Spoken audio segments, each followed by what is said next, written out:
Imagina você, Carla, Felipe, ouvinte, querido, ouvinte, querida, contratado para trabalhar numa fábrica de celular. Tá. Aí te dá uma tarefa que é colocar a bateria, fechar o celular. Nem sei se ainda tem celular que você tem que colocar a bateria e fechar, mas eu acho que tem. Aí o que as pessoas esperam que você faça se você é contratado para colocar a bateria e fechar o celular? Que você coloque a bateria e feche o celular, certo? É. Boa, já é um bom começo. Como é que você vai ser avaliado? Pela sua capacidade de colocar a bateria e fechar o celular, óbvio. Aí, em outra ocasião ou numa outra circunstância, você é contratado para dirigir uma empresa que fabrica sabão. Aí o que as pessoas esperam que você faça? Se você vai ser o diretor, o presidente de uma empresa que fabrica sabão. Que você fabrique sabão, né? Como é que você vai ser avaliado? Pela sua capacidade de fabricar sabão. Parece uma coisa muito simples, o mundo profissional é mais complexo do que isso, mas é um bom resumo. Você é chamado ou escolhido para uma atividade e o que se espera que você faça é que desempenhe aquela atividade. E a sua capacidade de desempenhar aquela atividade vai definir o seu sucesso no negócio, né? Você tem que fazer tudo do jeito que era feito antes? Não. Tem espaço para inovar? É evidente que sim. Mas não dá para reinventar a roda sob pena de não fazer nem bem o que te pediram e nem bem aquilo que você acha que deveria fazer. Então, desde que chegou à presidência da República, o presidente Jair Bolsonaro iniciou uma cruzada. Uma cruzada. E que cruzada foi essa? Uma tentativa de fazer o Brasil se adaptar ao mundo dele, ao mundo do Bolsonaro. É como se ele fosse contratado para trabalhar numa fábrica de celular ou na fábrica de sabão e não quisesse manter relação com o mundo dos celulares ou com o mundo do sabão. Tudo no universo do celular e do sabão para o Bolsonaro estava errado. A bateria, touchscreen, viva voz, o cheiro do sabão, a cor do sabão. Aí ele começou a montar o ministério dele com figuras extraídas do mundo dele. Ou do mundo da ficção, né? Damares Alves é coisa de ficção. Abraham Weintraub, Ernesto Araújo, ou então tirados do mundo da Lua, como o astronauta que ele colocou no Ministério da Ciência e Tecnologia. E no mundo do presidente Bolsonaro, nas regras que ele criou para comandar o Brasil, não tinha muito espaço para a convivência dos contrários. A começar para a convivência com o Congresso Nacional, por exemplo, e com o Supremo Tribunal Federal. Só esses dois, mais nada, só o Congresso e o Supremo. Então ele bateu de frente quanto pôde, e foram várias trombadas, e bateu via 01, 02, 03, ou via manifestantes, quando ele não podia matar no peito. Então, fora STF, não era com ele. Fora Maia, não era com ele. Ele até falou e perguntou coisas duras sobre o Maia, mas os foras eram com outros. Então, esse jeito de governar, tentando fazer o Brasil caber no mundo dele, vamos combinar, não funciona muito bem. Né? Tanto que a imagem do governo piorou, e muito, para a sociedade, basta ver as pesquisas de avaliação do governo, que o governo diz que não acredita, mas acredita, até porque encomenda pesquisas o tempo inteiro. A imagem do governo junto aos políticos piorou muito, a imagem do governo junto ao Poder Judiciário e também no exterior. Tem ministro normal lá, né, daqueles que poderiam estar em qualquer governo. A ministra da Agricultura é um bom exemplo, da Infraestrutura, até o da Economia, com o jeito dele, meio estabanado, mas poderia estar. Mas o presidente tem uma dificuldade incrível, ou demonstra ter, para não entrar na cabeça dele, né? Para lidar com as pessoas que não são do mundo dele, que não batem bumbo para tudo que ele diz. Ele passa a impressão de que ele gosta mesmo de governar com aqueles que o adulam, aqueles que amam o mundo do Bolsonaro. De forma que ele é incapaz de censurar, ou foi, um ministro que disse que gostaria de prender os integrantes do Supremo. Não censurou a ministra que disse que achava que tinha que prender governador e prefeito. Vamos imaginar, por hipótese, o presidente é palmeirense, que um dos dois dissesse na reunião que o Palmeiras não tem mundial. Será que ele ia ficar quieto? Então, se o incomodasse mesmo, o Palmeiras não tem mundial, ele, opa, peraí, para com isso aí, né? A chance ia ser grande. Mas eu vou prender ministro do Supremo, eu vou prender governador, eu vou prender prefeito. Aí deixa falar, é liberdade de expressão. Agora o Palmeiras não tem mundial, né? Então o que aconteceu? Não é que tenha caído a ficha e o presidente tenha se conscientizado da necessidade de fazer uma mudança, sabe assim? Faz uma reflexão, conversou com cientistas sociais, leu o que estava lá. Não, mas ele está mudando. Ele percebeu que a casa dele podia cair, resolveu fazer uma mudança. E a gente tem testemunhado movimentos de mudança, numa mão inversa. O presidente que vinha tentando fazer o Brasil se encaixar no mundo dele, agora faz o contrário. Ou começa a fazer, ou faz coisas no sentido contrário. Ele está dando um jeito de fazer o mundo do Bolsonaro se encaixar no Brasil. E isso é bom. Isso é bom. Primeiro ele atraiu o Centrão.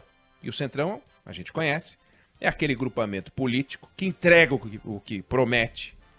Nunca vai pular do precipício para salvar o pescoço do presidente, de nenhum presidente, não é desse presidente. Mas enquanto tiver chance de frequentar um lugar que eles adoram, que é o Diário Oficial, eles vão estar lá. É Centrão em ação, pode contar, né? Atrair qualquer grupamento político é uma obrigação do presidente. Os presidentes de esquerda atraíram partidos e grupamentos de esquerda e presidentes mais à direita que direita. Não dá para governar sem base no Congresso. Nem nos Estados Unidos, onde está lá o ídolo maior do Bolsonaro, Donald Trump, nem em Israel, que o presidente tanto admira, onde o primeiro-ministro nem toma posse se não tiver maioria. E agora o presidente fez um rearranjo no ministério, notícia de hoje, para encaixar o deputado Fábio Faria, do PSD, do Gilberto Kassab, no Ministério das Comunicações, onde esteve o Gilberto Kassab no governo anterior. O Fábio Faria é casado com a Patrícia Bravanel, tem 3 filhos com ela, que é filha do Silvio Santos, que é dono do SBT. Então, a pasta da ciência, tecnologia, inovações e comunicações foi fatiada. Gostou? Então, sensacional. Não é bom? Uhum. É porque é serrote. Uhum. Se fosse uma lâmina daquelas de maquita... Como seria? Né? Seria mais tecnológico, porque lógico. tecnologia devia ter sido com essa. Ou então a laser, né? Não sei como seria. Então o Ministério das... Acho que foi a laser. O Ministério das Comunicações ficou com o Fábio Faria, o Ministério da Ciência e Tecnologia ficou com o astronauta, o Marcos Pontes. O Fábio Faria é um deputado de 4º mandato, então tem experiência, é novo, tem 42 anos. Mas ele está lá há muito tempo. E mantém relações civilizadas com todos os integrantes do Congresso Nacional. É amigo do Rodrigo Maia, do Alcolumbre, sabe se mexer. É cedo, muito cedo, cedo demais para dizer se ele vai ter a força de antecessores seus naquele cargo. Sérgio Mota, no governo Fernando Henrique, mandava. Sérgio Mota, uma vez deu uma entrevista dizendo que o programa social da primeira-dama era uma masturbação sociológica e não foi demitido. Isso é poder, né? O Antônio Carlos Magalhães, no governo Sarney, mamandava e arrebentava. Não dá para dizer que o Fábio Faria vai exercer a função chega com esse tamanhão todo. Mas a chegada dele mostra que o presidente Bolsonaro se mexeu, se curvou, que começou a fazer política. Ele viu que o seu mundo não oferece as respostas que o Brasil precisa.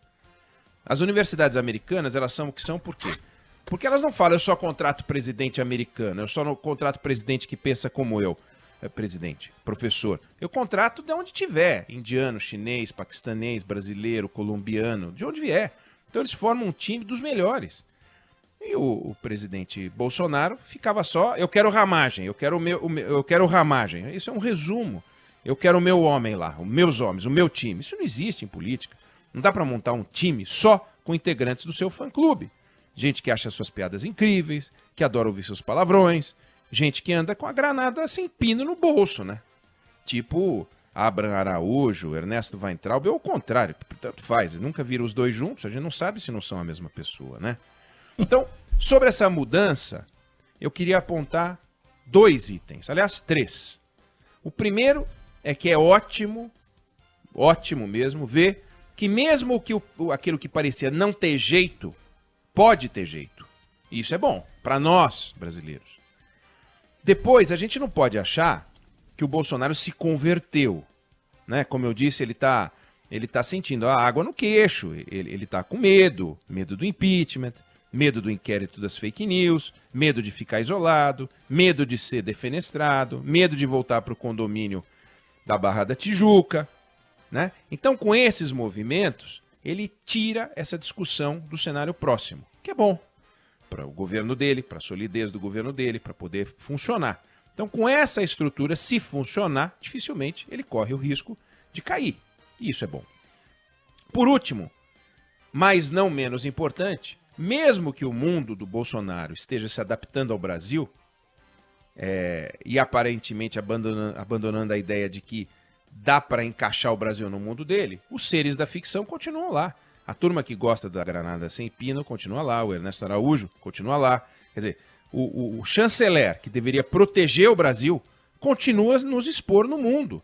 Que ministro das Relações Exteriores se destacaria não por uma eventual manifestação de solidariedade ao povo chinês que enfrentou a pandemia lá atrás, mas por sugerir que o coronavírus é um comunavírus inventado pelos chineses para contaminar o mundo. Isso dito por um chanceler é de uma estupidez retumbante, mas ele disse. Se ele pensa ou não, não vamos discutir o que ele pensa. Ele pode pensar o que ele quiser. Ele pode até pensar que o Palmeiras tem mundial. Mas falar isso não faz sentido. É capaz de ele ter falado, e a gente não viu na reunião, porque eles tiraram os trechos mais estratégicos, e é estratégico, né, você expor alguém dizendo que o Palmeiras teve mundial. Bom, o 01, o 02 e o 03, eles vão ser medicados com chá de camomila? Vamos falar, ó, calma, gente, gabinete de ódio menos, calma. Quem é que vai colocar o guiso no pescoço do gato? No gato é o presidente, para que ele abra os olhos, para que ele entenda que a Covid existe, que não é gripezinha, que ele não é médico, que ele não é alquimista, que ele não entende de cloroquina, que a OMS, o IBGE, o INPE, a ONU não se reúnem para conspirar contra o seu governo, que manifestação a favor é legal, mas manifestação contra também é democracia, que a Polícia Federal não persegue a família dele, enfim. Eu não acho que o Fábio Faria vai ter poder para controlar a fera, mas ele pode aumentar a racionalidade do governo da fera. Precisa ter gente lá com experiência parlamentar. Tem o Rogério Marinho, por exemplo. Ele entende do riscado, já foi da casa. Mas só. Porque o Onyx Lorenzoni, que passou por lá, pelo Congresso, não conta. Primeiro que foi sempre um personagem lateral no Congresso. No governo Bolsonaro também entregaram para ele uma missão que era maior do que ele. E depois já entrou pro fã-clube, só aplaude. O presidente fala assim, eu vou contar uma história. Uma vez eu fui jantar com o presidente Fernando Collor, lá no governo Collor. E do lado um puxa-saco, mas um puxa-saco fantástico, o melhor puxa-saco que eu já vi em ação. Ele falou assim, ô Eduardo, eu vou contar pra você uma história muito engraçada. O cara eu nem tinha contado a história. Daí depois ele falou assim, não, mas no fundo, ao final dela parece engraçada, mas era muito triste. O cara falou, muito triste, presidente, realmente muito triste. O sujeito já sentia a emoção que que o presidente dizia que ele tinha que sentir. Bom, então todos os olhos agora, toda a atenção para essa nova fase. Vamos torcer para dar certo. O nosso futuro depende desse entrosamento. E vamos torcer para que o sobrenome do deputado Fábio Faria não vire um predestinado do Zé Simão. Que a gente não diga que ele faria, mas que a gente diga que ele fará.